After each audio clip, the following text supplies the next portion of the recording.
한국의 소리, 한국 악기의 세계에 오신 여러분들을 환영합니다. 오늘 이 시간에는 한국의 전통 악기에 대해서 배워보도록 하겠습니다.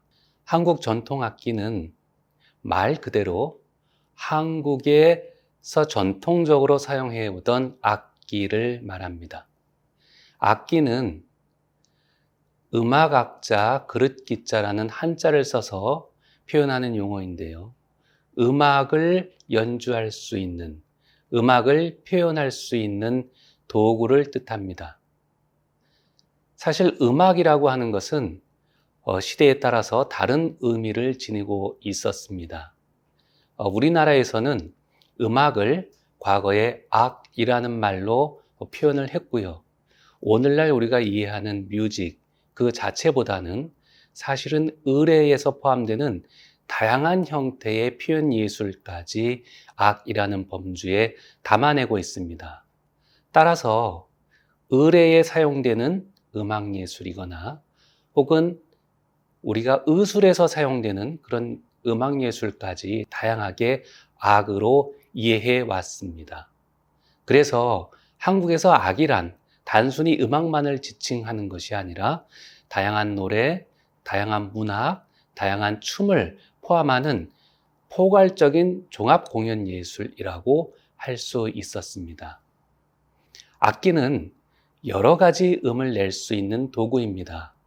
따라서 그 도구를 통해서 우리가 사람의 감정을 동작으로 표현해내는 충동성과 신체적 운동을 음악적 체험으로 표현해낼 수 있게 됩니다.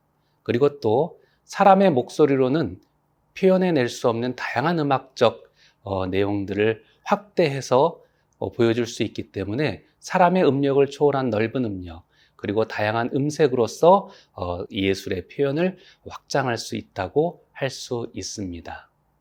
이런 한국의 전통 악기는 오랜 역사 동안 다양하게 발전해 왔습니다. 우리가 한반도의 다양한 지역에서 발굴되는 여러 악기들의 모습을 살펴보았을 때 한국 전통 악기의 역사는 굉장히 오래다고 말씀드릴 수 있습니다.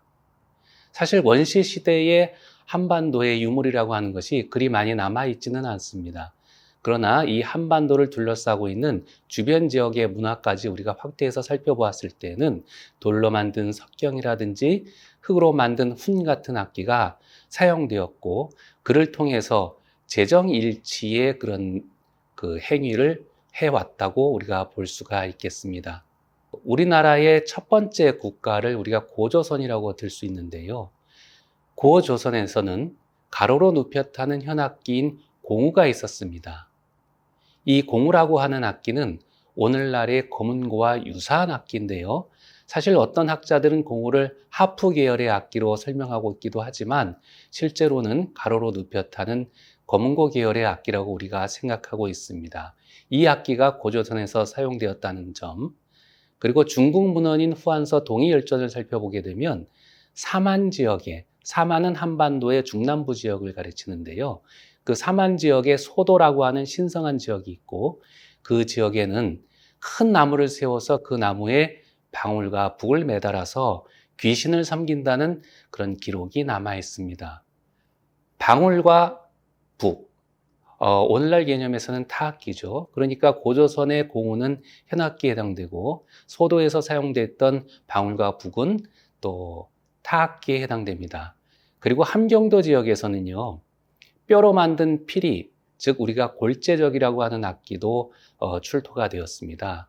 물론 그 골재적이 길이가 작고 구멍이 너무 많은 관계로 이것을 실제로 연주하는 악기로 보기에는 힘들다는 의견도 있습니다만은 뼈에 여러 개의 구멍을 뚫어서 악기를 연주할 수 있는 기술을 그 당시에 가지고 있다는 점, 그리고 주변 지역에 뼈로 만든 피리가 존재하고 있다는 점을 본다면 관악기 또한 고대 한반도에서 존재했음을 알 수가 있습니다.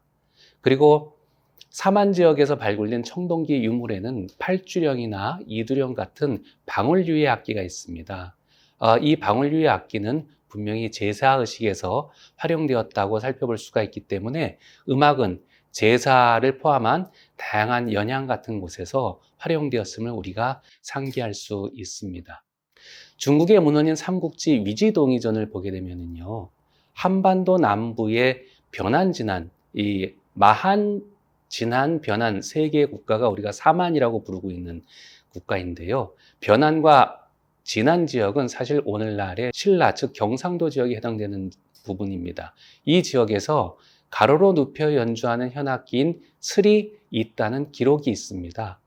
이 슬이라고 하는 악기는 그 악기 명칭을 한자 사전에서 찾아보게 되면 비파로 해석되기도 하지만 비파로 볼 수가 없고요. 아악기로 사용되고 있는 슬, 즉 가로로 눕혀 타고 연주하는 25인의 슬과 관련되어 있는 눕혀 타는 현악기라고 우리가 생각할 수 있습니다. 우리 신라에서 오늘날까지 전승되고 있는 중요한 악기인 가야금을 생각해 볼 때 이 변한진안에서 연주되었다고 하는 슬이라고 하는 악기는 가로로 눕혀서 연주하는 현악기의 오래된 형태라고 짐작할 수 있겠습니다. 삼국시대에도 다양한 악기들이 존재했습니다.